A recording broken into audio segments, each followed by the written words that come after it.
Parte 5. La historia del empresario. La situación en el vagón se había vuelto insostenible. El miedo y la desesperación eran palpables en el aire.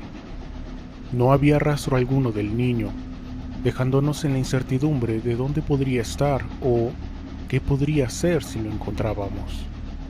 El grupo sabía que quedarse allí no era una opción, e invadidos por la angustia tomaron la decisión de moverse hacia la bodega del tren, donde había comida y una posible ruta hacia la cabina del conductor.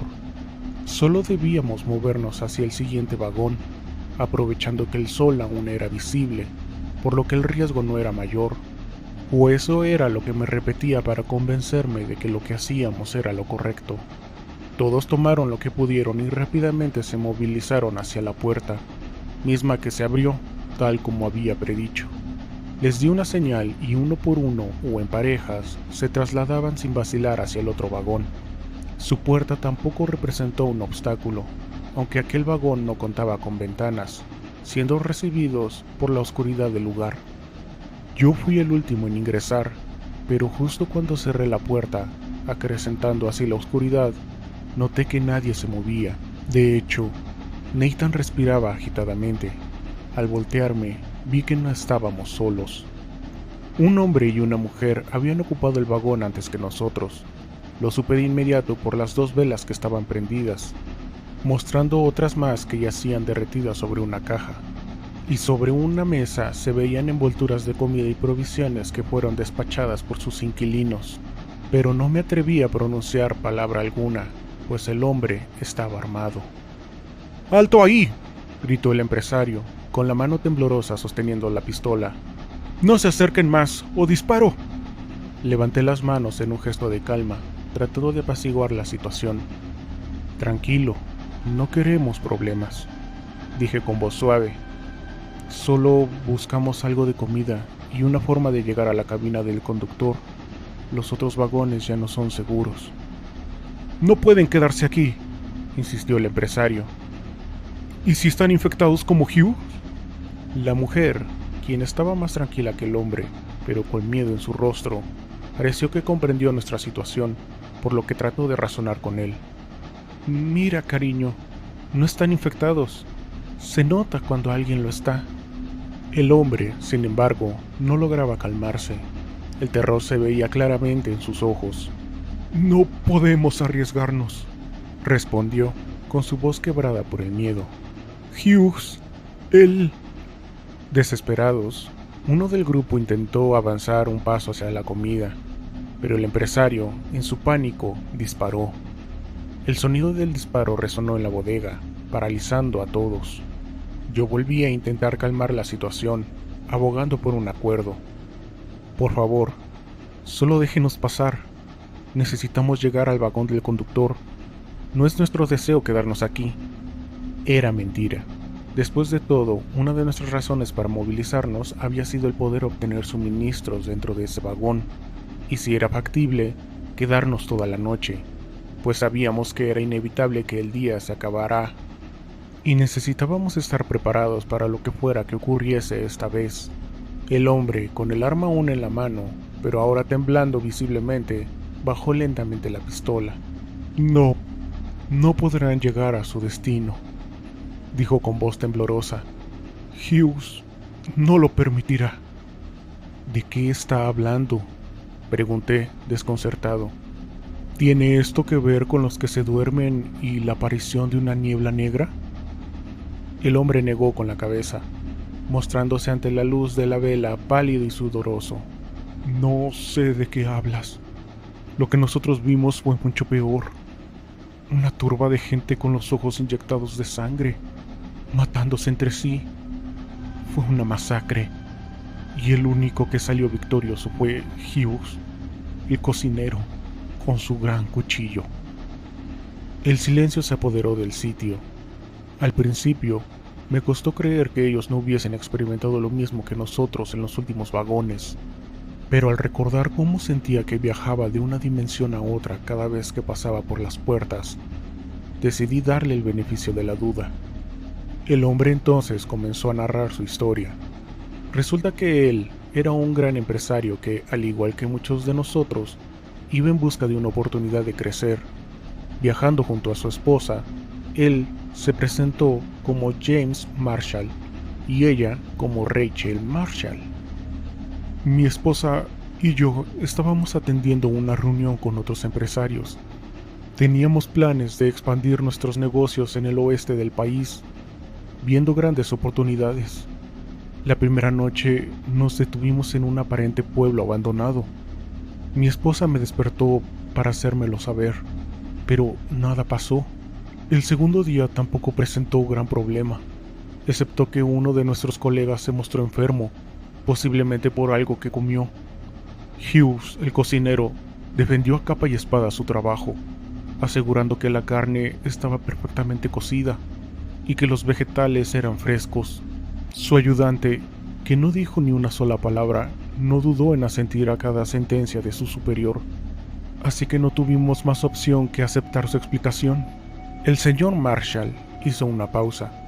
Al igual que el sastre, su mirada vagaba en los pasillos de su memoria, con el miedo reflejado en sus ojos al sentir que uno de sus recuerdos saltaría para asustarlo. La segunda noche notamos algo realmente extraño. Un hombre con sombrero, gabardina y un maletín pasó entre los vagones hacia el salón privado, un lugar que ni yo, con toda mi influencia, pude tener para mí mismo. Contuve la respiración, recordando aquel ser misterioso que había subido en la primera noche. Había algo en esa figura que me inquietaba profundamente. Señor Marshall, dije con una voz llena de curiosidad y un toque de ansiedad, ¿recuerda algo particular sobre aquel hombre que pasó entre ustedes la primera noche? ¿Dijo o hizo algo diferente? El señor negó lentamente con la cabeza, con el rostro serio. No dijo ni hizo nada. Pasó entre nosotros como una sombra, sin dirigirnos la palabra.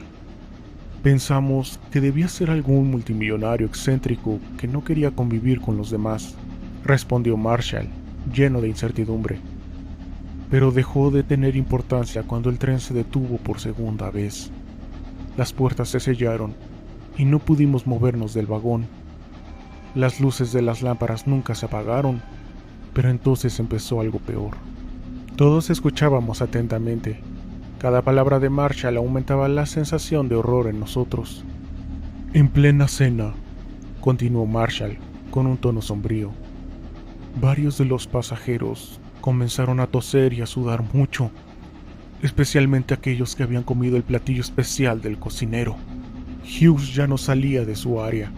Los afectados, en su desesperación, fueron a buscarlo, tal vez para echarlo del tren, pero lo que ocurrió fue una trifulca. Nuevamente, el señor Marshall hizo una pausa. Parecía un niño tembloroso en el cuerpo de un adulto. Toda esa compostura, ese porte y clase que tenían se desvanecieron. Comenzaron a atacarse entre sí, usando todo lo que tenían a su alcance. Mi esposa y yo apenas pudimos huir. Aprovechamos que el tren volvió a moverse para abrir las puertas y vimos cómo el cocinero, con su gran cuchillo, acababa con el último de los hombres. Nos lanzó una mirada fulminante, llena de sangre y odio. El silencio volvió a caer sobre la bodega mientras el grupo asimilaba lo que el señor Marshall había contado. Aún procesando la información, hice una pregunta que había estado rondando en mi cabeza. Señor Marshall, si el chef era el único en pie, ¿por qué no usó su arma para defenderse? Mostrando nuevamente esa mirada de terror e impotencia, respondió con voz temblorosa. Mi señor, ¿qué le hace pensar que no lo hice? Vacié la mitad del cartucho y el hombre nunca se detuvo. 3 impactos en puntos vitales no fueron suficientes para detenerlo.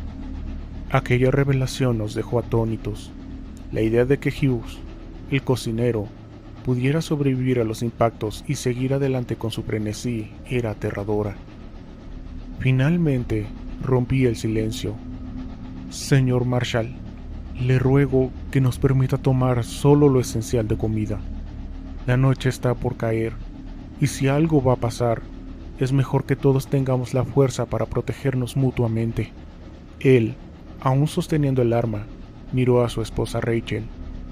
Ella le devolvió la mirada, con sus ojos llenos de una mezcla de miedo y compasión, para finalmente asentir con la cabeza. Está bien, dijo con un suspiro, pero solo lo esencial. No sabemos cuánto tiempo estaremos aquí. El grupo se movió con rapidez, tomando porciones moderadas de los alimentos disponibles. En el silencio sepulcral de la bodega, solo se escuchaba el sonido de los dientes masticando con pesadez. Cada uno de los pasajeros parecía estar inmerso en sus propios pensamientos, rezando en silencio, temerosos de lo que les deparaba la oscuridad. La noche del tercer día estaba sobre nosotros, y con ella, la promesa de más horrores por venir. La única luz en la bodega, que provenía de unas pocas velas que titilaban débilmente, proyectaban sombras inquietantes en las paredes. Con el estómago lleno, pero el alma pesada, todos nos preparábamos para lo que vendría. Afuera, el tren seguía avanzando a través de la oscuridad, con su ritmo constante, como un recordatorio ominoso de que el tiempo no se detendría por nosotros. Debíamos estar listos, porque la verdadera batalla apenas comenzaba.